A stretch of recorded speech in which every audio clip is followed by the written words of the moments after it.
माननीय विदर्भ प्रांत संघचालक आदरणीय श्री रामजी हरकरे, नागपुर महानगर के माननीय संघचालक श्रीमान राजेश जी लोया, महानगर के सहसंघचालक श्रीमान श्रीधर जी गाड़गे,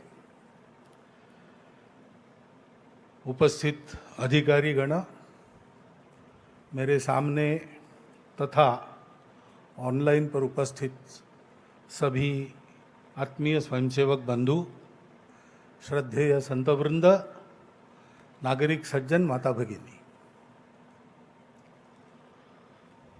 संघ के इतिहास में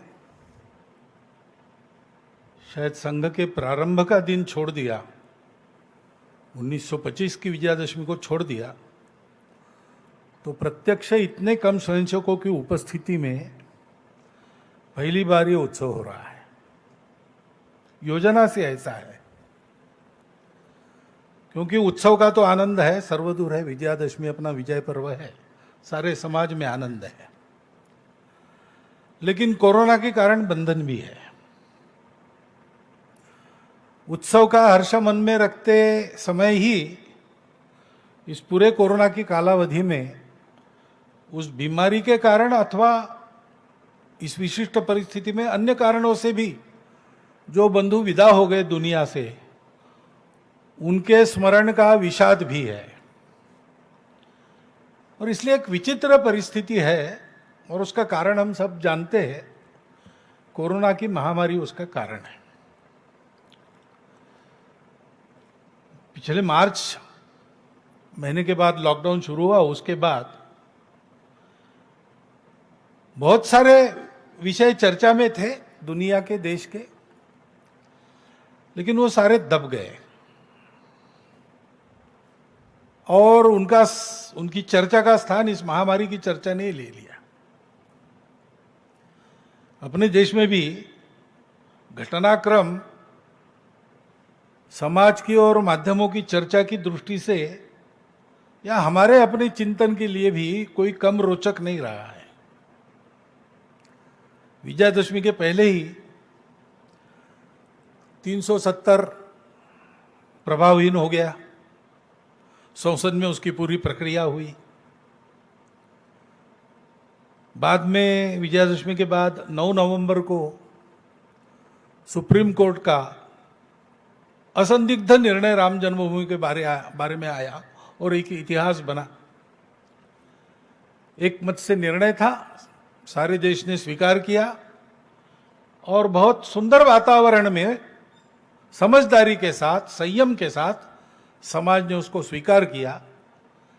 हर्षोल्लास का होने के बाद भी संयम के साथ मनाया और बिल्कुल 5 अगस्त में और राम मंदिर निर्माण के आरंभ का जो पूजन हुआ उसमें भी, और हमने उस वातावरण के पवित्रता को, भव्यता को, उल्लास को भी देखा, साथ साथ इस संयम और समझदारी को भी देखा। बाद में फिर नागरिकता अधिनियम संशोधन कानून, वो संसद की पूरी प्रक्रिया के बाद पास हुआ। अपने पड़ोसी देशों में 2-3 देश ऐसे हैं जहां पर सांप्रदायिक कारणों से उस देश के निवासियों को प्रताड़ित किया जाने का इतिहास है, और उन लोगों को जाने के लिए दूसरी जगह नहीं, वो भारत में आते हैं।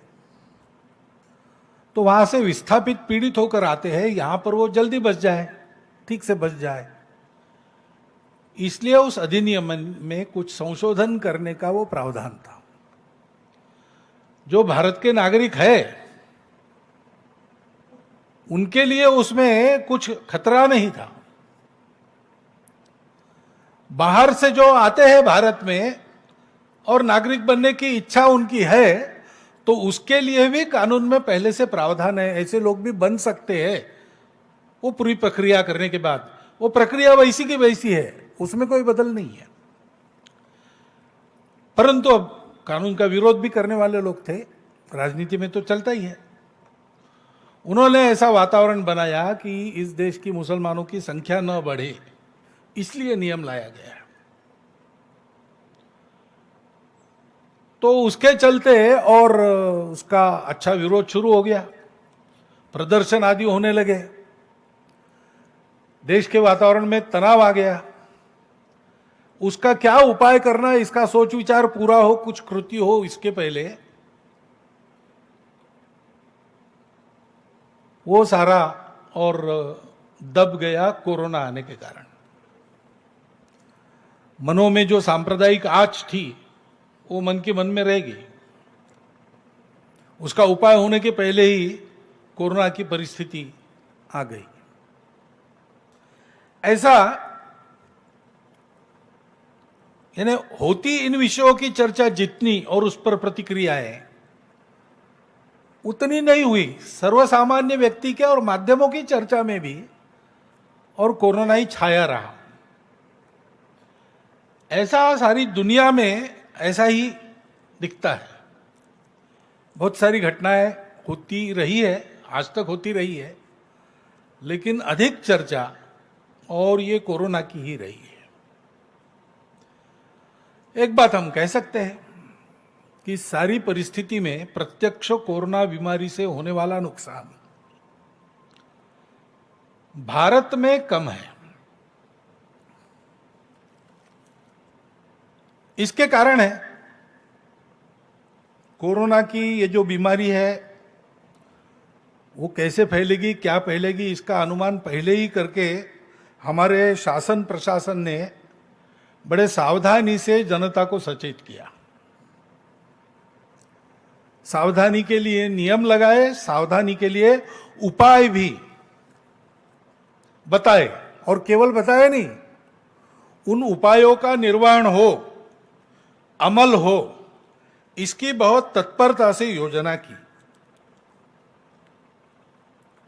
माध्यमों की भी सहायता इसमें हुई। उन्होंने जो बढ़ा चढ़ाकर वर्णन किया इस सारे परिस्थिति का, तो जनता में एक जरूरत से ज्यादा भय भी आ गया। लेकिन उसका लाभ भी यह हुआ कि इन सब नियमों का पालन करने में जनता अतिरिक्त सावधान रही। ये सारे देश पर संकट है, सारी दुनिया पर संकट है। इसको ध्यान में लेकर सब लोग इसके प्रतिकार में लग गए। सभी चिकित्सा पद्धतियों के चिकित्सक, शुश्रूषा करने वाले, नर्सिंग वगैरह करने वाले सारे कर्मचारी, सफाई कर्मचारी, सुरक्षा करने वाले कर्मचारी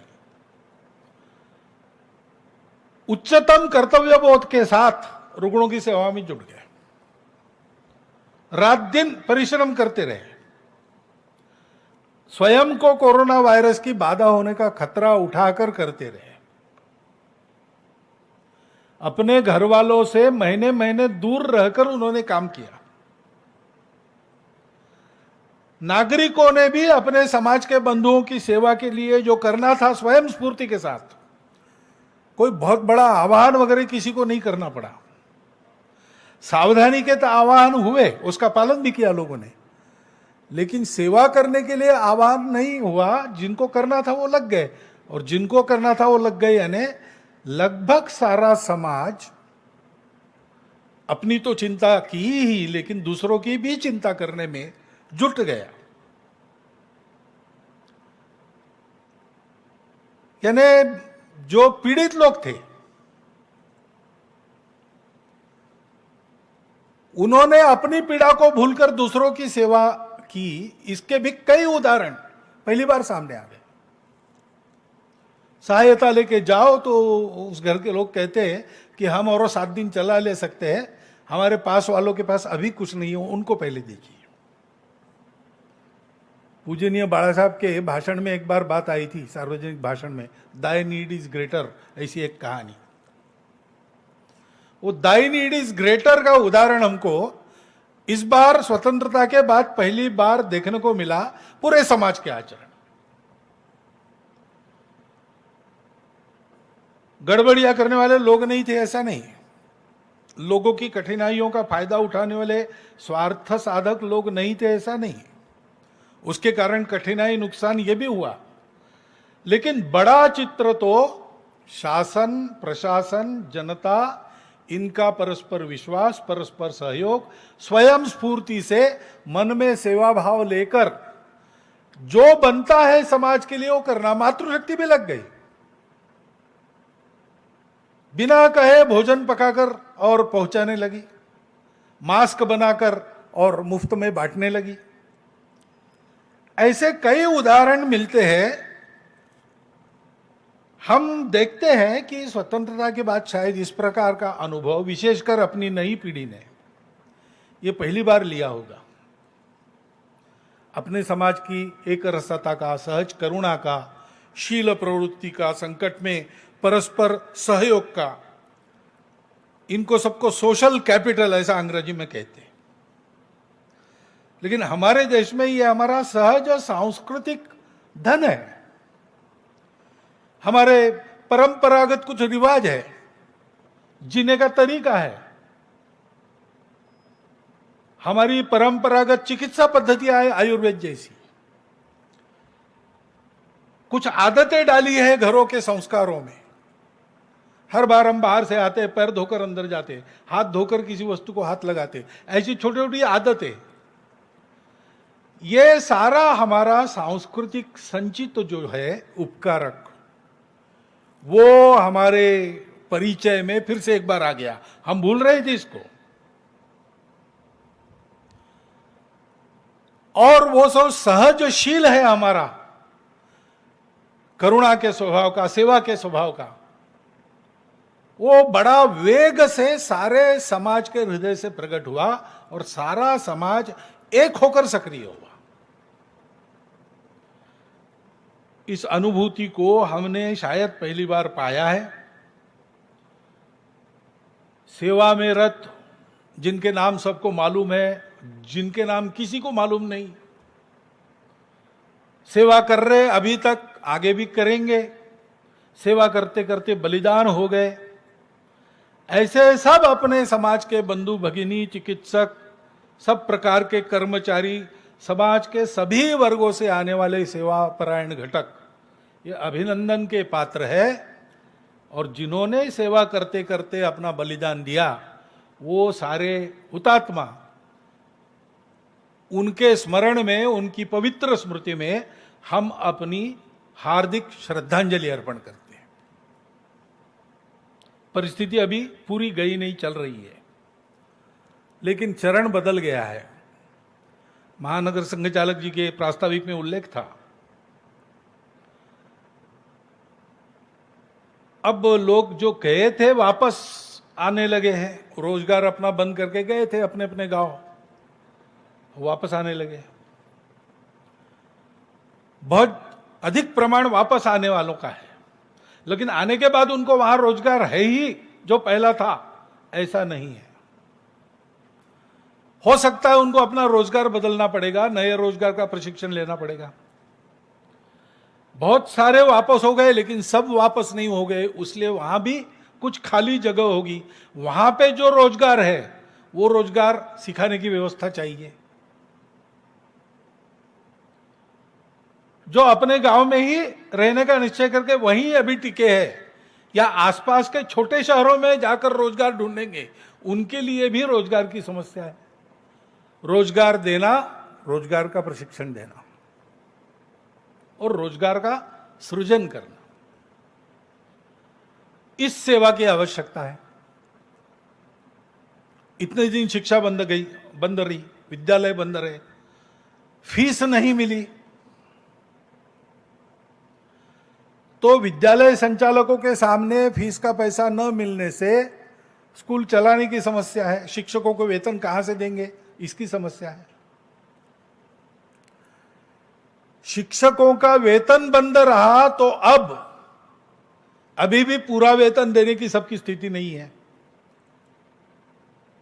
तो अब घर कैसे चलाएं, इसकी समस्या उनके सामने है। छात्र पढ़ाई में पिछड़ गए, ये एक बात है, और अब फिर से विद्यालयों में जाने लगेंगे तो जिनके रोजगार गए ऐसे अभिभावकों के पास उनकी फीस भरने के लिए पैसा नहीं है। इसलिए उनके शिक्षा की व्यवस्था करना, शिक्षकों के उदर निर्वाह की व्यवस्था करना, विद्यालयों के निर्वहन की व्यवस्था करना, ये एक सेवा का आयाम ध्यान में आता है। और ये सारी परिस्थिति है, धीरे धीरे इसमें से हम बाहर आने वाले हैं। लेकिन तब तक जो तनाव है, उस तनाव के कारण समाज में, परिवारों में अनेक प्रकार की समस्याएं उत्पन्न होती है, निराशा आती है। उसमें से एक तरफ अपराधों में बढ़ोतरी होने की संभावना रहती है, दूसरी तरफ आत्महत्या की ओर व्यक्ति बढ़ते हैं। ये तीनों विकृतियां न आए, कठिनाई में भी, कष्टों को झेलते हुए भी सामाजिक पारिवारिक जीवन स्वस्थ रहे, इस प्रकार का सलाह परामर्श समुपदेशन उसकी आवश्यकता है। स्वयंसेवक तो ये काम कर रहे हैं और करते रहेंगे जब तक आवश्यकता है, तब तक सेवा उनका स्वभाव है। समाज के सभी अन्य लोगों को भी ये ध्यान में रखना पड़ेगा कि लंबे समय तक सेवा करनी पड़ेगी। इस आवश्यकता को समझकर वो अपने प्रयास जारी रखेंगे, ऐसा विश्वास है। अभी तक कोरोना के लड़ते समय समाज ने जो अपना दम दिखाया, ये एक तरह से दम की लड़ाई है, क्योंकि कोरोना के बारे में बहुत जानकारी नहीं है दुनिया में। रूप बदलने वाला विषाणु है, इसकी घटना बदलती है, बहुत शीघ्र फैलता है, बहुत शीघ्र पकड़ता है, लेकिन हानि का प्रमाण कम है। हानि करने की उसकी क्षमता अन्य विषाणुओं के तुलना में कम है। इतना ही दुनिया में उसकी जानकारी है। इसलिए लंबे समय तक इसके साथ रहना पड़ेगा, इसको जीतना पड़ेगा। तो उस दम को कायम रखते हुए इस दम की लड़ाई में हम कोरोना को पराजित करेंगे, इस संकल्प के साथ वो सेवा जारी रखनी चाहिए। इस वातावरण के आर्थिक सामाजिक परिणामों से अपने बंधुओं का और स्वयं का बचाव करते रहना चाहिए। उसके लिए जो जो आवश्यक है वो सब करना चाहिए। कोरोना से डरने की आवश्यकता नहीं है, लेकिन सावधान रहना, दक्षताएं उनका पालन करना, इसकी आवश्यकता है। अब धीरे धीरे जीवन तो रुक नहीं सकता, बंद तो नहीं रह सकता, तो उसका खुलना प्रारंभ हो गया है। व्यवहार, सामाजिक व्यवहार, आर्थिक व्यवहार, ये सब शुरू हो रहे हैं और शुरू होने पड़ेंगे, रुकिए नहीं रह सकते।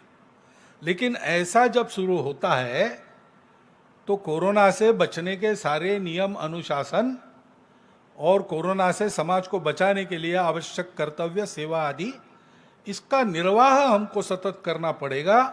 ये दायित्व हम सभी का है।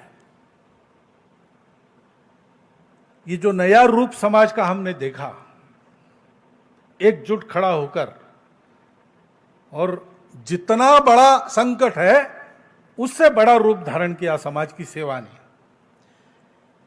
उसको जब हम देखते हैं तो कई और बातें ध्यान में आती हैं। अंतर्मुख होकर विचार हुआ, केवल अपने समाज में नहीं, सारे विश्व में ही ऐसा हुआ। सिंहावलोकन, आत्मावलोकन करने लगे लोग। और इसलिए एक शब्द बार बार सुनाई देता है आजकल, न्यू नॉर्मल, ऐसा कहते हैं। यानी क्या? किस परिस्थिति ने हमको कुछ अनुभव दिया। एक तो बात है कि कृत्रिम बातें जो हमारे जीवन में घुस गई थी, वो हमको जबरदस्ती बंद करनी पड़ी, और ये ध्यान में आया है उनके बंद होने से नुकसान कुछ नहीं, फायदा है। अब कल ही एक बात सुनी, एक सज्जन के घर विवाह के लिए जाना है कुछ दिनों के बाद, लेकिन ये परिस्थिति चलेगी ऐसा मानकर उन्होंने और उसकी व्यवस्था की है। तो वर पक्ष वधू पक्ष दोनों की ओर से आने जाने वालों की संख्या कम है। जो आने वाले हैं उनको भी वो एक दिन सबको नहीं बुलाएंगे, वो उनके समूह बनाकर अलग अलग दिन बुलाएंगे ताकि भीड़ न हो। मास्क वगैरह सारी बातों का और व्यवस्था वगैरह सब ठीक रहेगी, देखेंगे। तो ये सब वो बता रहे थे कि आप आएंगे तब ऐसा देखेंगे। और उन्होंने कहा ये सब हुआ तो सारी फिजूल खर्ची हमारी टल गई, और हम दोनों तरफ के, यानी वधू पक्ष और वधू पक्ष, वर पक्ष और वधू पक्ष दोनों को और 3-4 लाख रुपए खर्चे की बचत हो गई। तो ऐसी बातें तो हमारे ध्यान में आई। हम जिन बातों के बिना रह नहीं सकते थे, ऐसा हमको लगता था, उन बातों को छोड़कर हम रहे। आवश्यक क्या है, अनावश्यक क्या है, इसका आईना हमारे सामने खड़ा हो गया। नित्य क्या है, अनित्य क्या है, कृत्रिम क्या है, वास्तविक क्या है। वास्तविक बातें चलती रही, कम मात्रा में चली होगी, लेकिन चलती तो रही। यह सारा हमने देखा। उसका विवेक हमको एक तरह से फिर से मिलने के लिए आया। हमने उससे फिर से भेंट की, और ऐसा चलने के कारण हमने देखा कि 8-10 दिन के बाद ही हवा में हमको ताजगी का अनुभव हुआ। ये सर्वसामान्य प्रतिक्रिया है सारे देश में। नदियों नालों के पानी में हमने स्वच्छता देखी, क्योंकि जो बातें बंद हो गई उसके कारण वहां गंदगी छोड़ना भी बंद हो गया। हमने अनेक प्रकार के पक्षी अनेक वर्षों के पश्चात फिर से खिड़की के बाहर हरियाली पर बगीचे में देखे। ये आनंद हमको मिला। अनावश्यक हमने छोड़ दिया, और जो आवश्यक हमने इन बातों के चलते दूर किया था, इसको भयवश क्यों न हो, मजबूरीवश क्यों न हो, अपनाया तो उसका आनंद हमको मिला। सारे विश्व में यह अनुभव है। अपने जो सांस्कृतिक रीति रिवाज है उसका महत्व फिर से ध्यान में आ गया, स्वच्छता का महत्व ध्यान में आ गया। पुराने अपने और उपचार पद्धति में जो दवाइयां बताई है, हमारे आंगन के पेड़ पौधों का क्या उपयोग है, यह हमारे ध्यान में आ गया। और इसलिए अभी विचार शुरू हो गया है कि ये जो पुराना उपयोगी हमने गलती से छोड़ दिया था, अभी फिर से मिल गया है। देश काल सुसंगत रूप में उसका आचरण फिर से कैसा करे, उन बातों का महत्व, उन बातों की शाश्वतता हमारे ध्यान में आई है। हमारे सांस्कृतिक मूल्यों पर वापस आकर आचरण करना कितना उपयोगी है, यह हमारे ध्यान में आ गया है। कुटुंब व्यवस्था की महत्ता, पर्यावरण के साथ मित्र बनकर जीने का महत्व,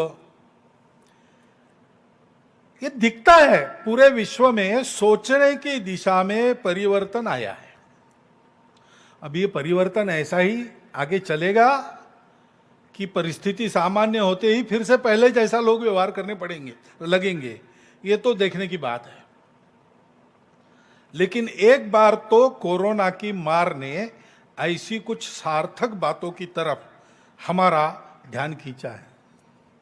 और इसलिए हम देखते थे कि ग्लोबलाइजेशन, ग्लोबल मार्केट की बात हो रही थी।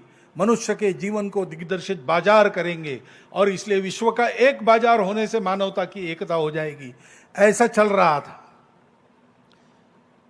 अब संवाद में अंतर आ गया। अब संवाद जो चलता है उसमें अपने अपने राष्ट्र को अच्छा करना और उस राष्ट्र की विशिष्टता को साथ लेकर उसको सुरक्षित रखकर अपने राष्ट्र के द्वारा विश्व के जीवन में सकारात्मक योगदान होना, इसी से मानव जीवन सुखी, संपन्न, शांति युक्त और समरसता युक्त बनेगा। ये बात सबके और ध्यान में आ गई है। और इसलिए हमको भी सोचना पड़ेगा। हमारे मूल्यों से, परंपराओं से, शाश्वत ज्ञान से फिर से भेंट हुई है, लेकिन इतने दिन हमने उनको नहीं अपनाया तो हम थोड़ा उनका स्वरूप, अर्थ आदि भूल गए हैं। हमको विचार करना पड़ेगा कि वास्तव में वो क्या है, तब हम उसको अपना सकेंगे, अपना और मानव जीवन का हित कर सकेंगे। जैसा मैंने कहा, जीवन तो नहीं थमा, कोरोना ने हमको रोक दिया, जीवन को तो नहीं रोक सकते। जीवन की अनेक बातें चलती रही। अब ये सारी कोरोना महामारी में चाइना का नाम आता है, वो पता नहीं क्या है, संदिग्ध नहीं, निसंदिग्ध कुछ नहीं, शंकाएं हैं, संदिग्धता है। लेकिन चीन ने इस कालावधि में अपने और सामरिक बल के गर्व में, अभिमान में हमारी सीमाओं का जो अतिक्रमण किया और जिस प्रकार व्यवहार किया और कर रहा है, केवल हमारे साथ नहीं, सारी दुनिया के साथ, वो तो सारी दुनिया के सामने स्पष्ट है। इसके पहले भी आया है, उसका स्वभाव विस्तारवादी है, सब लोग जानते हैं।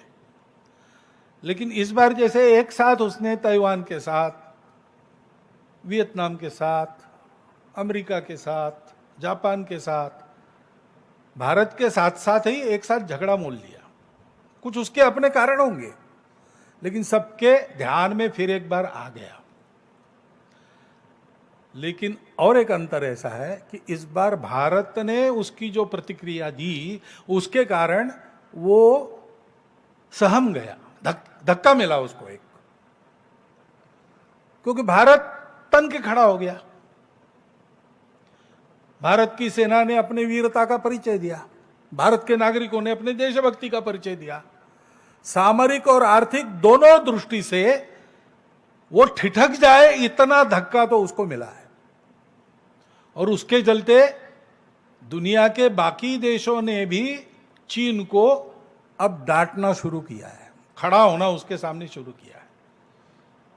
और इसलिए हमको अधिक सजग रहने की आवश्यकता है, क्योंकि ये जो नहीं सोची थी उसने ऐसी परिस्थिति उसके सामने खड़ी हो गई, उसकी प्रतिक्रिया में वो क्या करेगा पता नहीं।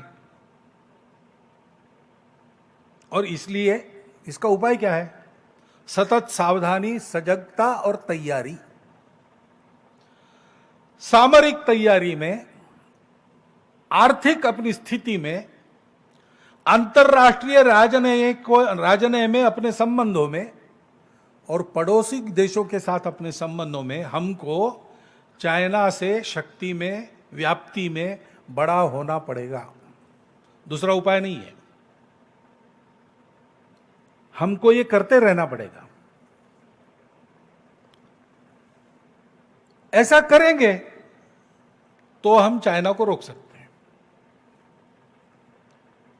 पड़ोसी देश ब्रह्मदेश है, श्रीलंका है, बांग्लादेश है, नेपाल है, ये केवल हमारे पड़ोसी थोड़े हैं, ये तो हजारों वर्षों के साथ हमसे संबंधित, लगभग हमारी प्रकृति वाले, हमारे स्वभाव वाले देश हैं। तो इनके साथ जल्दी हमको जोड़ लेना चाहिए। मतांतर तो होते ही है, मतभेद होते हैं, विवाद के विषय भी होते हैं। सीमाएं जब लगती है तो विवाद होते ही है, घर एक दूसरे को लगता है तो कुछ तो विवाद छोटा बहुत रहता ही है। इन सारी समस्याओं से मनमुटाव न होने देते हुए हमको इनको दूर करने का प्रयास अधिक गति से करना पड़ेगा,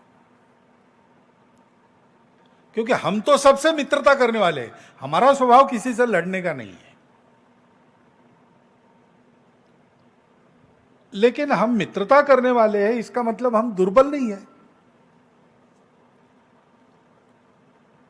हमारी मित्रता की वृत्ति को दुर्बलता समझकर, और जो लोग ऐसा सोचते हैं कि हम चाहे जैसे झुका सकते हैं इनको, हम चाहे जैसे इनको मोड़ सकते हैं,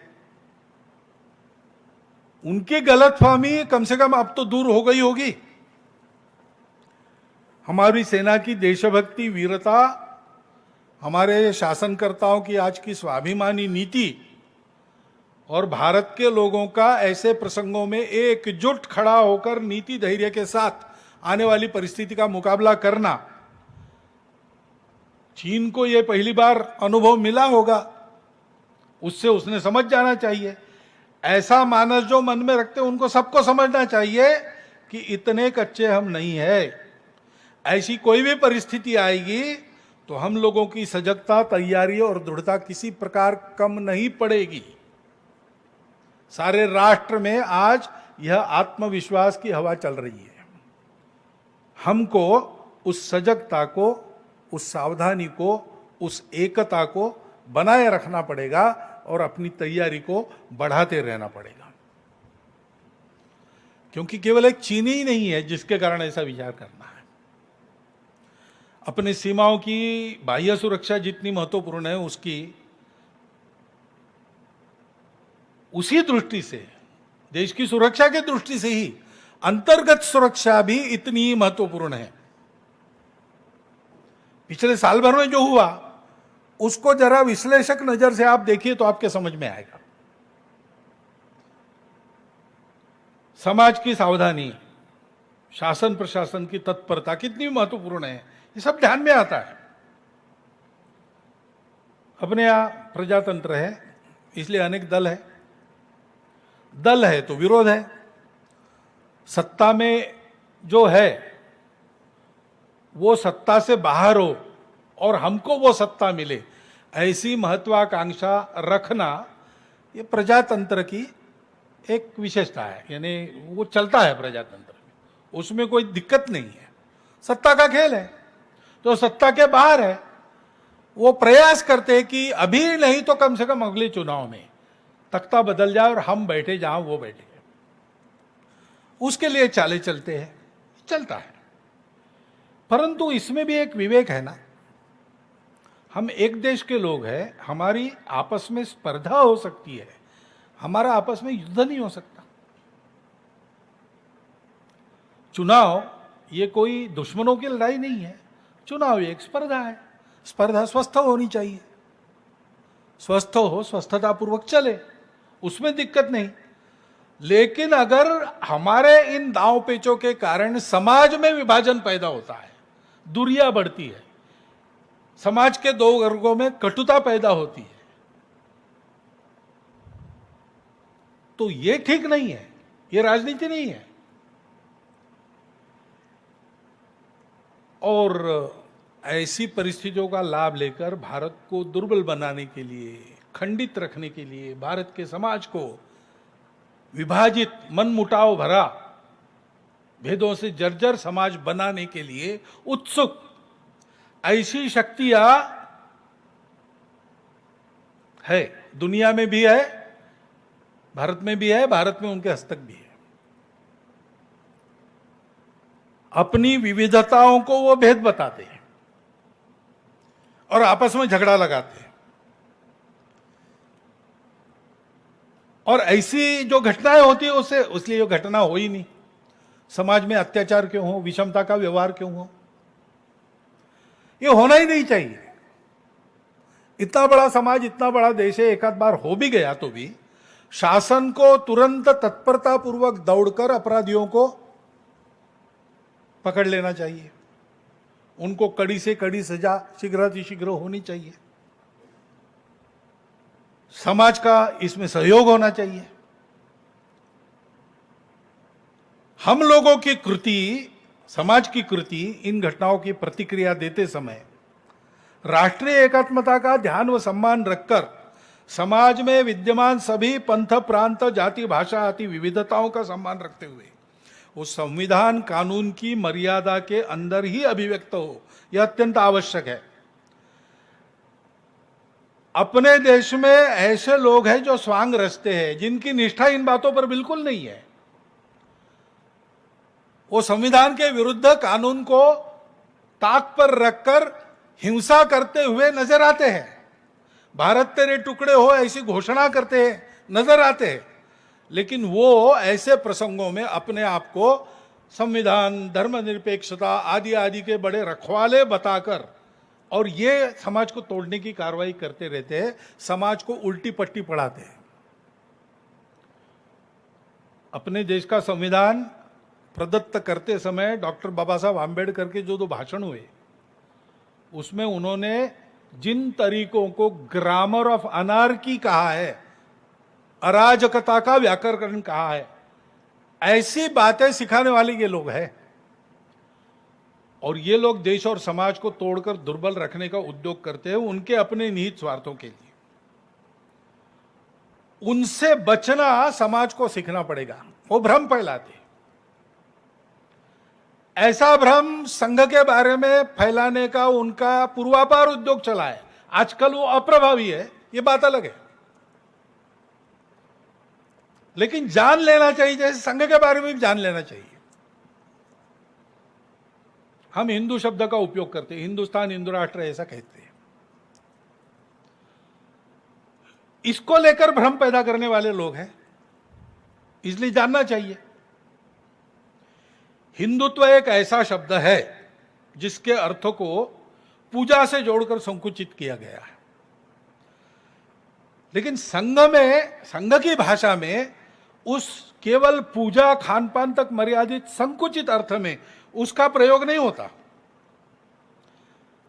वास्तविकता में और हमारी मान्यता में वह शब्द अपने देश की पहचान को अध्यात्म आधारित उसकी परंपरा के सनातन सातत्य तथा समस्त मूल्य संपदा के साथ अभिव्यक्ति देने वाला एकमात्र शब्द है।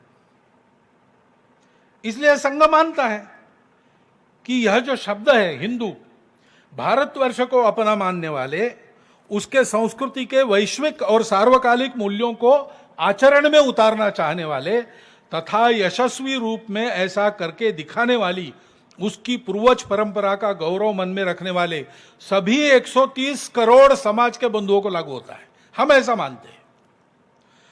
उस शब्द के विस्मरण से हमको एकात्मता के सूत्र में पिरोकर देश व समाज से बांधने वाला बंधन ढीला होता है। हिंदू भाव को जब जब भूले आई विपद महान, भाई टूटे धरती खोई मिटे धर्म संस्थान। ये इतिहास है अपने देश का। और इसलिए हम देखते हैं कि जो इस समाज को तोड़ना चाहते हैं वो इस शब्द के टीका टिप्पणी से ही शुरू करते हैं। हम हिंदू नहीं है, इस बात को पहले फैलाते हैं। हमारी जो छोटी पहचाने हैं, हमारा देश विविधता से युक्त देश है, तो अनेक जाति पंथ प्रांत भाषा हमारी ही है। एक ही हमारे बड़ी पहचान की अभिव्यक्ति के रूप में ये सारे आए हैं। पहले से यहां पर थे, कुछ बाहर से आ गए, वो भी इसका हिस्सा बन गए। ये सारी हमारी छोटी पहचाने, हमारी विविधता है। हिंदू विचार में ऐसी सब विश्व भर की विविधताओं का स्वीकार और सम्मान है, पूर्ण स्वीकार है, पूर्ण सम्मान है। परंतु इन विविधताओं को वो लोग बताते कि आप लोग केवल विविध प्रकार के लोग नहीं हो, आप लोग अलग अलग प्रकार के लोग हो। डाइवर्सिटी को वो सेपरेटनेस बताते हैं, क्योंकि बीइंग डिफरेंट का अधिकार उनके पास नहीं है। हम बीइंग डिफरेंट को मानने वाले लोग हैं, लेकिन वो डिफरेंस को सेपरेटनेस बताते हैं। हाथ की उंगलियां अलग होती है, एक उंगली दूसरी जैसी नहीं होती, हाथ पैर जैसा नहीं होता, चेहरा पीठ जैसा नहीं होता, लेकिन एक ही शरीर का अंग है। इस अलग अलग रूप को वो लोग अलगाव का मूल बनाते हैं, उल्टी पट्टी पढ़ाकर। और समाज में झगड़ा उत्पन्न करते हैं। वास्तविक में हम देखते हैं कि हिंदू ये किसी पंथ संप्रदाय का नाम नहीं है, किसी एक प्रांत का उपजाया अपना शब्द नहीं है, किसी एक जाति की बपौती नहीं है, किसी एक भाषा का पुरस्कार करने वाला शब्द नहीं है। यह इन सब विशिष्ट पहचानों को कायम स्वीकृत व सम्मानित रखते हुए भारत भक्ति के तथा मनुष्यता की संस्कृति के विशाल प्रांगण में सबको बसाने वाला, सबको जोड़ने वाला शब्द है। इस शब्द पर किसी को आपत्ति हो सकती है। आशय अगर समान है मन में, तो दूसरे शब्द का उपयोग करने पर हमको कोई आपत्ति नहीं। परंतु इस देश के एकात्मता के व सुरक्षा के हित में इस हिंदू शब्द को आग्रह पूर्वक अपनाकर उसके स्थानीय से लेकर तो वैश्विक तक, हिंदू शब्द अपना स्थानीय शब्द भी है, वो हम सबको, भारत के लोगों को लागू होता है, लेकिन हिंदू शब्द ऐसा है जिसमें विश्व मानवता का भी अंतर्भाव हो सकता है। और इसलिए इन सब अर्थों को मन में, कल्पना में रखकर संघ चलता है। और इसलिए जब हम कहते हैं कि हिंदुस्तान हिंदू राष्ट्र है, तो इसके पीछे हमारी कोई राजनीतिक संकल्पना नहीं है, सत्ता केंद्रित संकल्पना नहीं है कि केवल हिंदू जो अपने आप को कहता है या दुनिया जिसको हिंदू मानती है उसी का रहेगा, बाकी सब बाहर, ऐसा नहीं है। अपने राष्ट्र का स्व हिंदुत्व है, हम हिंदू है यानी क्या है? यह एकमात्र बात है सारे विश्व की विविधताओं का पूर्ण स्वीकार और सम्मान। समस्त राष्ट्र जीवन के सामाजिक सांस्कृतिक, इसके लिए उसके समस्त क्रियाकलापों को दिग्दर्शित करने वाले मूल्यों का व उनकी व्यक्तिगत, पारिवारिक, व्यावसायिक और सामाजिक जीवन में अभिव्यक्ति का नाम हिंदू इस शब्द से निर्देशित होता है। मातृवत परदारेषु परद्रव्येषु लोष्टवत् आत्मवत् सर्वभूतेषु यह पश्यति स पंडिता। ये कहाँ की मान्यता है? ये भारत की मान्यता है। भारत के सब पंथ संप्रदायों की, भारत के सब जाति वर्गों की, भारत के सब भारतीय भाषा भाषिकों की यही मान्यता है। और भारत के बाहर के संप्रदाय भाषा को लेकर यहां रहने वाले लोगों में भी, क्योंकि वो भारतीय पूर्वजों के वंशज है, ये बात उतरी है, उनको पहचानना चाहिए। क्योंकि ये कुछ छोड़ना नहीं पड़ता आपको हम हिंदू कहते हैं तो आपको कुछ नहीं छोड़ना पड़ता। आप अपने आप को हिंदू कहते हैं तो आपको कुछ नहीं छोड़ना पड़ता। केवल हमारी भाषा, हमारा पंथ संप्रदाय, हमारा प्रांत, इसी का वर्चस्व रहे देश में, बाकी सब गौण हो जाए, ऐसी जो महत्वाकांक्षाएं हैं वो छोड़नी पड़ती है। मन से हम दूसरों से अलग है, हमको अलग रहना है, ये अलगाववाद छोड़ना पड़ता है। मन से हम ही सही बाकी सब गलत, ये कट्टरपन छोड़ना पड़ता है। उस कट्टरपन के चलते आई हुई मतांतरण जैसी गतिविधियों को छोड़ना पड़ता है। और इन बातों की, इन विविधताओं को अलगाव बनाकर हम लोगों को भड़काने का सतत उद्योग करने वाले लोगों से हमको बच के रहना पड़ता है। द्वेष सिखाने वालों से बच के रहना पड़ता है। भारत की विविधता में मूल में स्थित शाश्वत एकता को तोड़ने का घृणित प्रकार ऐसे ही करने वाली मंडली है, मैंने बताया। वो ऐसे झूठे सपने दिखाते हैं, अलगाव खड़ा करते हैं और घुस जाते हैं और सहायक करके आते और मालिक बनकर बैठ जाते, लीडरशिप करने लगते। भारत तेरी टुकड़े टुकड़े गैंग जिसको कहा जाता है आजकल, ऐसे लोग दिखते हैं ना। एक अजीब बात भारत में चली है कुछ वर्षों से, राजनीतिक स्वार्थ, कट्टरपन व अलगाव की भावना, भारत के प्रति शत्रुता व जागतिक वर्चस्व की महत्वाकांक्षा, इनका एक अजीब सम्मिश्रण भारत की राष्ट्रीय एकात्मता के विरुद्ध काम कर रहा है। उसको पहचानना चाहिए, धैर्य से रहना है, इनके भड़काने वालों की बातों में आना नहीं है। संविधान व कानून का पालन करते हुए अहिंसक तरीके से वो जोड़ने के ही एकमात्र उद्देश्य से हम सबको कार्यरत रहना पड़ेगा। एक दूसरे के स्वार्थों का समन्वय करते हुए जो बनते हैं, एक होते हैं, वो स्वार्थ अलग होते ही टूट जाते हैं। ये हमारा स्वार्थ का नाता नहीं है, ये हमारा जोड़ने के लिए नाता है, आत्मीयता का नाता है, समरसता का नाता है। इसको पहचान के रहना पड़ता है। और इसलिए एक दूसरे के प्रति व्यवहार में हम लोग संयमित, नियम कानून तथा नागरिक अनुशासन के दायरे में सद्भावनापूर्ण व्यवहार करते हैं तो परस्पर विश्वास का वातावरण बनता है। और ये वातावरण एक बार बनता है तो जो भी जिसकी समस्या हो, सब मिल बैठकर ठंडे दिमाग से, समन्वय से उसका हल निकाल सकते हैं। हर समस्या का हल निकलेगा।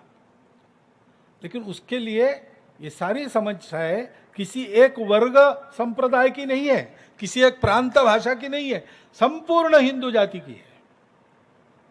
वैसे सारा समाज मिलकर आपस के सौहार्द के आधार पर, आत्मीयता, समरसता के आधार पर, अपनेपन के आधार पर जब विचार करता है तब हर समस्या का हल निकलता है। ऐसा नहीं करते हैं, आपस में लड़ने लगते हैं, अविश्वास बनता है।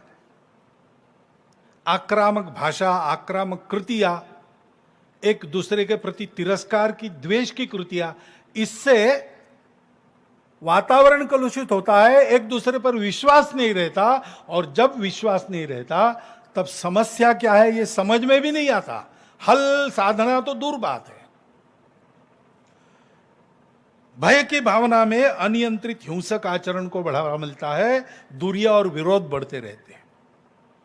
और इसलिए धैर्यपूर्वक सौहार्द का व्यवहार रखना, उसको बढ़ाना, इसके लिए आवश्यक है, अपनी अपनी पहचान है, वो मान्य है, पूर्ण स्वीकार है, परंतु हम सबकी एक बड़ी पहचान है, भारत माता के पुत्र, भारतीय पूर्वजों के वंशज, भारतीय संस्कृति में पले बढ़े, उसको आगे संवर्धित करने के लिए जीने वाले हम सब। इसको हम हिंदू कहते हैं, आप और कुछ कहते हो, लेकिन यही आशय है। इस सत्य को हमको स्वीकार करना पड़ेगा। हमारे कोई अलग महत्वाकांक्षा नहीं, हमको हावी होना नहीं है, हमको साथ रहना है, साथ चलना है। भारत से कोई भारतीय अलग हो नहीं सकता, हो गया तो उसका परिणाम अच्छा नहीं है। चारों ओर उदाहरण है, जिन्होंने भारत नाम छोड़ दिया, भारतीय से अलग हो गए, उनका क्या हो रहा है हम देख सकते हैं। ये सारा दृश्य हमको दिशा निर्देश दे रहा है, भारतीयों को सबको एक भावना में मिल जाना चाहिए, अपने यहाँ जिसको इमोशनल इंटीग्रेशन कहते हैं, भावनिक एकता। उस भावनिक एकता और भारत में सभी विविधताओं का स्वीकार, सम्मान, इसकी जो भावना है, उसके मूल में क्या है? उसके मूल में ये हिंदू संस्कृति है, उसके मूल में हिंदू परंपरा है, यहाँ का हिंदू समाज है, उसकी प्रवृत्ति स्वीकार की है, उसकी सहिष्णु आचरण पद्धति है, और वो सबका सम्मान आदर करना चाहता है, इसलिए यह सब चलता है। संघ में हिंदू हिंदू बहुत बार चलता है, फिर से मैंने चर्चा की, इसलिए की कि इससे संबंधित बाकी शब्द है। स्वदेशी, आजकल अब ये कोरोना की परिस्थिति में स्वदेशी का महत्व सबके ध्यान में आ गया। तो स्वदेशी में स्व क्या है? देशी तो नीति है, लेकिन उस नीति के मूल में जो स्व क्या है? वो स्व यही हिंदुत्व है। स्वामी विवेकानंद ने शिकागो में जाकर और संपूर्ण विश्व को बंधुभाव और स्वीकार्यता की नजर से देखकर, एक कुटुंब के रूप में मानकर और सहिष्णुता की घोषणा की, संकुचित मतभेदों की मृत्यु घंटा, ऐसा अपने भाषण में कहा। वो जो विवेकानंद ने वर्णन किया है उनके उस 3 मिनट के भाषण में, वही यही हिंदुत्व है, वही हमारा स्व है। श्री रविंद्रनाथ ठाकुर महाकवि, उन्होंने स्वदेशी समाज ऐसा एक लिखा है। उस स्वदेशी समाज में भारत के नवोत्थान की कल्पना उन्होंने जिस आधार पर की, उसको बिल्कुल साफ साफ हिंदू शब्द का उपयोग करते हुए उन्हें रखा है, वही है। योगी अरविंद ने उत्तर पारा में कहा था, वही यह हिंदू है। 1857 के बाद खूब विचार मंथन करके अपने देश को स्वतंत्र करने के लिए, विकसित करने के लिए, आधुनिक रूप में सजाने के लिए जो आत्ममंथन चला, सक्रियता चली लोगों की, उनका चिंतन हुआ, उस सारे चिंतन का सार अपने संविधान के प्रस्तावना में है। वही हमारी आत्मा है, वही हिंदुत्व है, उसमें भी इसी की घोषणा होती है। उसके आधार पर देश के बौद्धिक विचार मंथन की दिशा होनी चाहिए। उसके द्वारा किए जाने वाले सारासार विवेक, कर्तव्य अकर्तव्य के विवेक निकष उसके ही आधार पर निश्चित होने चाहिए। हमारे राष्ट्रीय मानस की आकांक्षा, अपेक्षा और दिशा उसी के प्रकाश में साकार होनी चाहिए। हमारे पुरुषार्थ के भौतिक जगत में किए जाने वाले उद्यम, उसके गंतव्य, हमको क्या चाहिए और उसके प्रत्यक्ष परिणाम उसी आत्मा के अनुरूप होने चाहिए। तब और तभी भारत को स्वदेशी युक्त स्वनिर्भर कहा जाएगा। उत्पादन का स्थान भारत में हो, ठीक है, उत्पादन में लगने वाले हाथ भारत के हो, यह भी ठीक है, उत्पादन के विनिमय से मिलने वाले आर्थिक लाभ भारत में ही रहने चाहिए। परंतु इससे केवल नहीं होता, उत्पादन करने के पीछे जो विचार है, ये सारा पुरुषार्थ करने के पीछे जो विचार है, वो स्व आधारित होना चाहिए। विनोबा जी ने इसीलिए कहा कि स्वदेशी यानी क्या? स्वावलंबन तो हम सब समझते हैं, उसका उन्होंने उपयोग किया, स्वदेशी यानी स्वावलंबन, लेकिन दूसरा शब्द उपयोग किया अहिंसा। ये कहां से आ गया भाई? स्वदेशी में अहिंसा कहां से आ गई? क्योंकि वो भारत की सनातन आत्मा का जीवन का मूल्य है, सत्य अहिंसा अस्त्य अपरिग्रह ब्रह्मचर्य। दत्तोपंत ठेंगड़ी ने कहा कि स्वदेशी केवल सामान और सेवा तक सीमित नहीं है, उसका अर्थ राष्ट्रीय आत्मनिर्भरता हम समझ सकते हैं, राष्ट्रीय संप्रभुता ये भी हम समझते हैं, लेकिन आगे उन्होंने बात कही बराबरी के आधार पर अंतरराष्ट्रीय सहयोग की स्थिति। अंतरराष्ट्रीय व्यापार में लेन देन को उन्होंने ना नहीं कहा है। हम ऐसे बने इसलिए बराबरी से बात करके अपनी शर्तों के आधार पर हम कंपनियों को बुलाते हैं, हमारे लिए अपरिचित कोई टेक्निक है वो लाने के लिए हम कुछ सहूलियत देते हैं, उसकी मनाही नहीं है। लेकिन भारत की दूसरी विशेषता है, वो सहचिंतन में विशेष विश्वास करता है। तो ये निर्णय सारे सहमति बनकर होने चाहिए।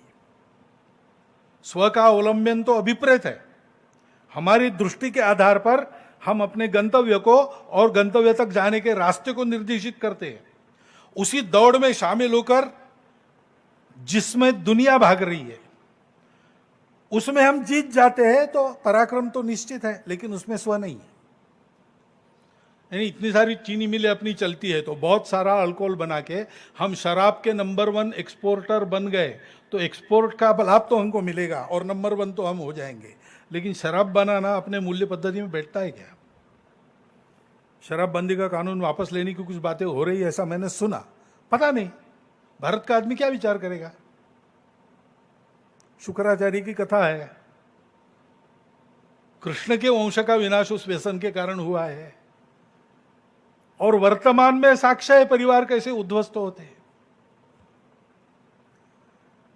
तो इसलिए आप कितना कमाते हो इससे भी ज्यादा महत्वपूर्ण स्व में बात है, कैसा कमाते हो, आपका विचार क्या है, आपकी दिशा क्या है।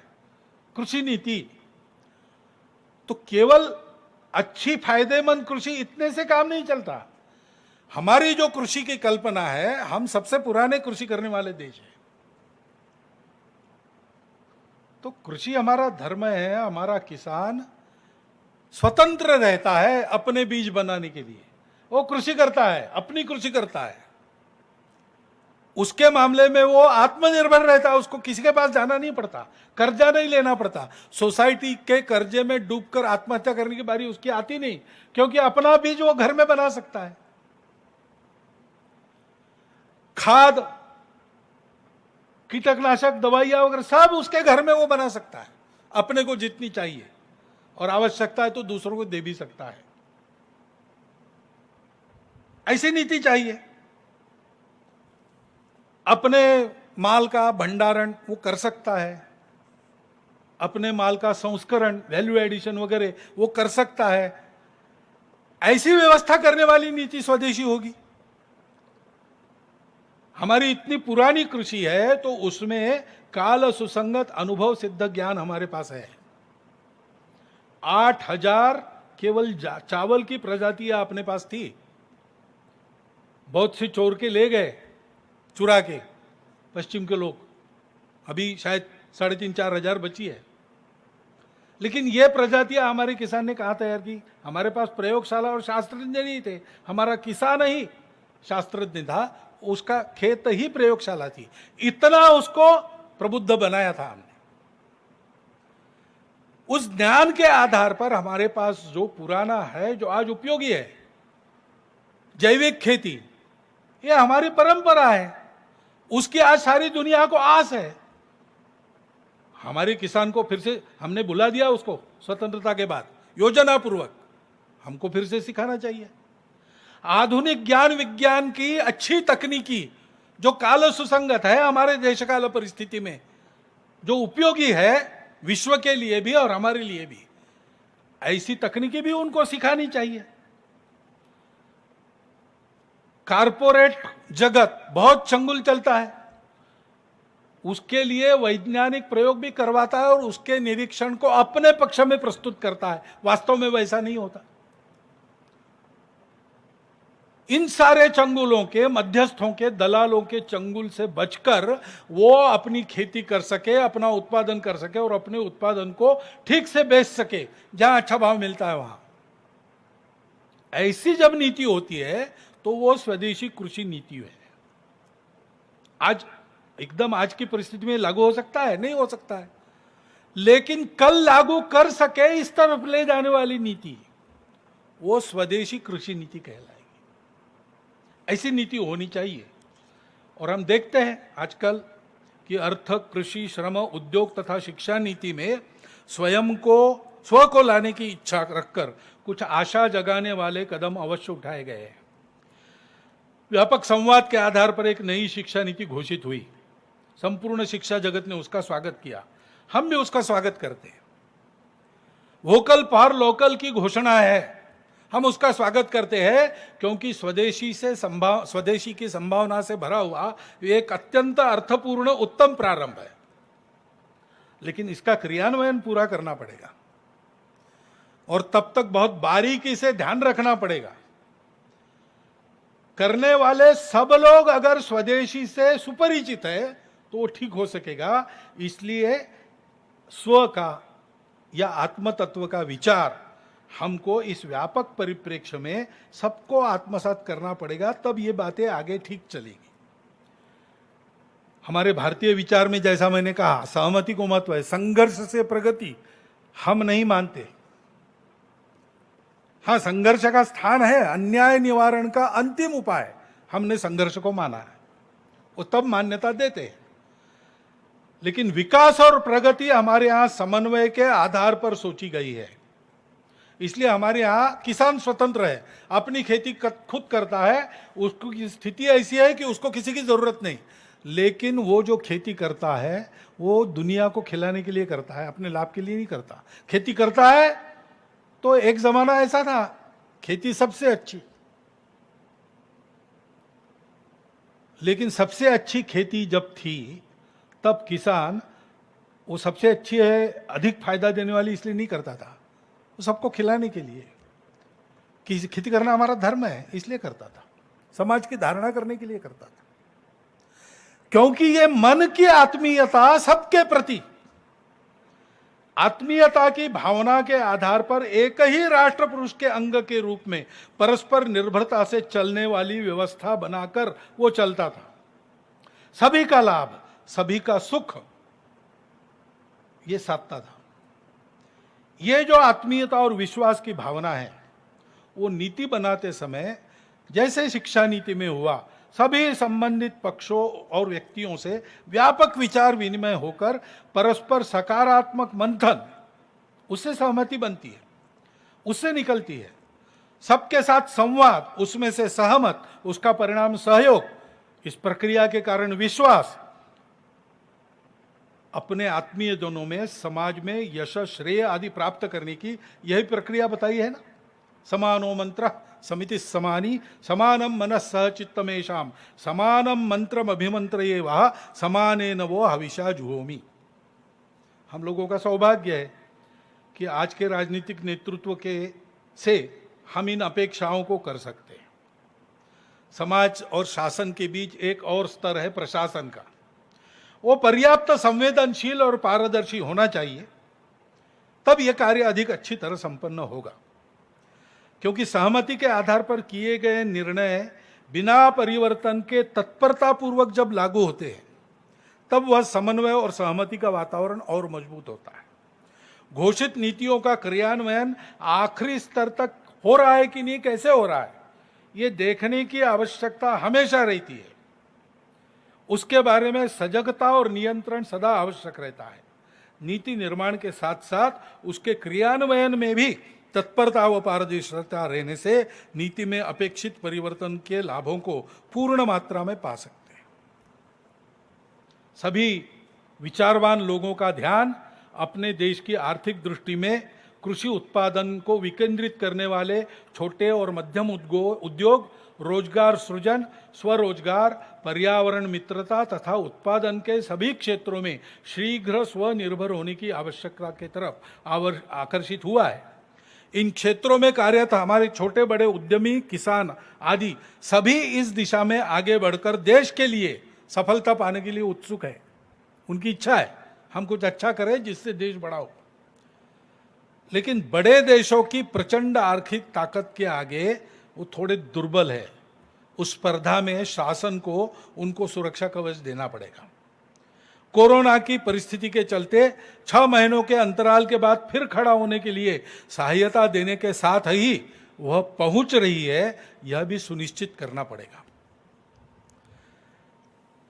हमारे स्व की दृष्टि के आधार पर हम आगे बढ़ेंगे, ये सारी बातें करेंगे तो ये सारे हमारे जो स्वप्न है परम वैभव संपन्न विश्वगुरु भारत के, वो सत्य में उतरेंगे, अवश्य उतरेंगे। लेकिन ये ध्यान रखना पड़ेगा, नहीं तो उनमें फिर अधूरापन रहेगा। लेकिन अब ये शासन नीति वगैरह इसकी चर्चा ठीक है, परंतु मुख्य दायित्व, मूलभूत दायित्व, गुरुतर दायित्व समाज का होता है। ये जो स्व का महत्व हमारे ध्यान में आया है, राष्ट्रीयता का, सांस्कृतिक मूल्यों की महत्ता का, पर्यावरण का विचार, उसके प्रति कृति की तत्परता, ये ढीली नहीं पड़नी चाहिए। कोरोना चला जाएगा हम भूल जाएंगे, ऐसा नहीं होना चाहिए। ये तब संभव होगा जब संपूर्ण समाज निरंतर अभ्यास इसका करेगा और ये अपने स्वभाव में लाएगा। उसके लिए क्या करना, इसका विचार करना चाहिए। अभी गीत में आपने सुना, छोटी छोटी कृतियों से बड़ी बातें। हम अपने छोटे छोटे आचरण की बातों में परिवर्तन लाने का क्रम बनाते हैं। नित्य इन सब विषयों के प्रबोधन के उपक्रम चलाकर हम अपने आदत के इस परिवर्तन को कायम रखकर आगे बढ़ा सकते हैं। प्रत्येक परिवार, कुटुंब इसकी इकाई बन सकता है। हमको अब कुटुंब प्रबोधन पर सबको ध्यान, अपने कुटुंब के प्रबोधन पर ध्यान देना चाहिए, और जिनको बनता है वो और कुटुंबों को भी इसमें शामिल करें। लेकिन अपने कुटुंब से प्रारंभ करना, जैसा मैंने पहले भी कहा था एक बार कि एक दिन आनंद के साथ घर में आकर श्रद्धा के अनुसार भजन और इच्छा के अनुसार भोजन आनंद से करना, सब ने एकत्र आकर, जितने भी वहां परिवार के लोग रहते हैं, और उसके बाद बैठकर 2-3 घंटा गपशप करना, चर्चा करना। उस चर्चा में से जो फलित निकलता है, कुछ करने की बातें निकलती है, उनको अगले हफ्ते तक लागू करना। अगले हफ्ते में और चर्चा और संकल्प, ऐसा आगे बढ़ते हैं तो ये बातें लागू होती। क्योंकि बातें तो हैं, पुराने समय से चलती आ रही, कुछ बातें तो प्रयोग से हमको ध्यान में आई, उपकारक है, लेकिन सभी बातें ऐसी होंगी ऐसा नहीं। और बिना परीक्षा के कुछ भी स्वीकार नहीं करना। कोई बात नहीं है इसलिए भी अच्छी नहीं है, और पुरानी है इसलिए भी अच्छी नहीं है। बात का उपकारक होना, उपयुक्त होना नएपन पुरानेपन पर निर्भर नहीं करता। और इसलिए कहते हैं संतः परीक्षान्यतरत भजन्ते मूढ़ पर प्रत्ययनीय बुद्धि। परीक्षा करके बातों का स्वीकार होना चाहिए। अगर परीक्षा करनी है तो परिवार में उसकी अनौपचारिक चर्चा होनी आवश्यक है, क्योंकि चर्चा से ही बातें सब पहलुओं के ध्यान में आती है। निर्णय देंगे तो हो सकता है गलती हो जाए, लेकिन सब लोग मिलकर पूरी उसकी छानबीन करते हैं, सब दृष्टियों से देखते हैं, और उसके बाद अगर स्वीकार करते हैं तो गलत होने की संभावना बिल्कुल नहीं रहती। और नई पीढ़ी को चर्चा करके अगर आप बताएंगे तो मन से स्वीकार करेंगे। आदेश देंगे तो जब तक मजबूरी है तब तक करती रहेगी। और इसलिए जैसे हम संघ के स्वयंसेवकों को कहते हैं कि कुटुंब बैठक करो, अभी शाखाएं शुरू हो रही है, लेकिन कुटुंब बैठक छोड़ो मत, अपने कुटुंब में संघ की चर्चा करते रहो, ताकि नई पीढ़ी संघ की भी परीक्षा करके उसको स्वीकार करेगी, तो मन से स्वीकार करेगी। ऐसा अनौपचारिक चर्चा होने से किसी उपयुक्त वस्तु को स्वीकारने का या अनुपयुक्त व्यक्ति को वस्तु को छोड़ने का मन बनता है तो स्वेच्छा से स्वीकार होता है। छोटे छोटे विषय, अपने घर का रखरखाव, अपने घर की साज सज्जा, अपने कुटुंब की गौरव परंपरा, अपने कुटुंब में काल सुसंगत क्या रीति रिवाज चलते आए हैं, अपनी कुल रीति क्या है, इसकी चर्चा कर सकते हैं। पर्यावरण का विषय, अपने घर में पानी का बचाकर उपयोग हो, अपने हाथ की बात है। अपने घर में कम से कम सिंगल यूज प्लास्टिक बिल्कुल न रहे, हम कर सकते हैं। अपने घर में जगह नहीं है तो गमलों में फूल सब्जी पौधे कुछ उगाओ, आंगन है तो हरियाली, सब्जी का बगीचा, यहां से लेकर तो और वृक्षारोपण के उपक्रम कार्यक्रम तक कृति में शामिल होना। क्योंकि ये अभी महानगर संघ चालक जी ने कहा कि रोज का समय, रोज का धन और रोज का श्रम अपने लिए तो लगता है, परिवार के लिए तो लगता है, समाज के लिए कितना लगता है। परिवार में चर्चा हो, सब लोग अपना संकल्प करें। ऐसे कार्यक्रमों में, प्रबोधन के उपक्रमों में जाना, इसकी आवश्यकता है। रक्तदान है, नेत्रदान है, वृक्षारोपण है, जल संधारण है, अनेक प्रकार की सेवाएं, कितनी ही बातें समाज में हम कर सकते हैं, उसकी चर्चा होनी चाहिए। सारा समाज हमारा है तो सारे समाज में हमारे मित्र है कि समाज के एक विशिष्ट वर्ग में है। हम लोगों का जिनके घर में जाना आना होता है परिवारों में, वो केवल एक वर्ग के हैं, केवल विशिष्ट वर्गों के हैं कि संपूर्ण समाज के सभी वर्गों में हमारे मित्र हैं। हम उनके घर जाते कुटुंब सहित, वो हमारे घर आते कुटुंब सहित, ये कैसे हो सकता है? सामाजिक समरसता के प्रारंभ की दृष्टि से सबसे महत्वपूर्ण बात है, भाषण बहुत होते हैं, छोटी कृतियों से प्रारंभ करके परिवर्तन आता है। उस परिवर्तन को लाने के लिए ऐसा योगदान अपना कुटुंब दे सकता है। ऐसे छोटे छोटे उपक्रमों के द्वारा व्यक्तिगत जीवन में सद्भाव, शुचिता, संयम, अनुशासन सहित मूल्याधारित आचरण का विकास कर सकते हैं। उसके परिणाम स्वरूप हमारा सामूहिक व्यवहार भी नागरिक अनुशासन का पालन करते हुए परस्पर सौहार्द बढ़ाने वाला व्यवहार हो जाता है। प्रबोधन के द्वारा समाज के सामान्य घटकों का मन अपनी अंतर्निहित एकात्मता का आधार स्वर हिंदुत्व को बनाकर चले तथा देश के लिए पुरुषार्थ में अपने राष्ट्रीय स्वरूप का आत्मभान, सभी समाज घटकों की आत्मीयतावश परस्पर निर्भरता, हमारी सामूहिक शक्ति सब कुछ कर सकती है, यह आत्मविश्वास, हमारे मूल्यों के आधार पर विकास यात्रा के गंतव्य की स्पष्ट कल्पना जागृत रहती है तो निकट भविष्य में ही भारतवर्ष को संपूर्ण दुनिया की सुख शांति का युगानुकूल पथ प्रशस्त करते हुए बंधुभाव के आधार पर मनुष्य मात्र को वास्तविक स्वतंत्रता व समता प्रदान करने वाला भारतवर्ष इस नाते खड़ा होता हुआ हम देखेंगे। ऐसे व्यक्ति व कुटुंबों के आचरण से संपूर्ण देश में बंधुता, पुरुषार्थ तथा न्याय नीति पूर्ण व्यवहार का वातावरण चतुर्दिक खड़ा करना पड़ेगा। यह प्रत्यक्ष में लाने वाला कार्यकर्ताओं का देशव्यापी समूह खड़ा करने के लिए ही 1925 से राष्ट्रीय स्वयंसेवक संघ कार्य कर रहा है, क्योंकि इस प्रकार की संगठित स्थिति ही समाज की सहज, स्वाभाविक व स्वस्थ अवस्था है। शतकों के आक्रमणग्रस्तता के अंधकार से मुक्त हुए अपने इस स्वतंत्र राष्ट्र के नवोदय की पूर्व शर्त यह समाज की संगठित अवस्था है। इसी को खड़ा करने के लिए हमारे महापुरुषों ने प्रयत्न किए। स्वतंत्रता के पश्चात इस गंतव्य को ध्यान में लेकर ही उसको युगानुकूल भाषा में परिभाषित कर उसके व्यवहार के नियम बताने वाला संविधान हमें मिला है। उसको यशस्वी करने के लिए पूरे समाज में यह स्पष्ट दृष्टि, परस्पर समरसता, एकात्मता की भावना तथा देश हित को सर्वोपरि मानकर किया जाने वाला व्यवहार इस संघ कार्य से ही खड़ा होता है। इस पवित्र कार्य में प्रामाणिकता से, निस्वार्थ बुद्धि से व तन मन धन पूर्वक देश भर में लक्षावधि स्वयंसेवक इस अभियान के इसका काम कर रहे। आपको भी, सभी नागरिक सज्जन माता भगिनियों को विनंती, आपको भी उनके सहयोगी कार्यकर्ता बनाकर देश के नवोत्थान के इस अभियान के रथ में हाथ लगाने का आह्वान करता हुआ मैं अपने शब्दों को विराम देता हूं। प्रश्न बहुत से, उत्तर एक, कदम मिलाकर बढ़े अनेक, वैभव के उत्तुंग शिखर पर सभी दिशा से चढ़े अनेक। भारत माता की जय।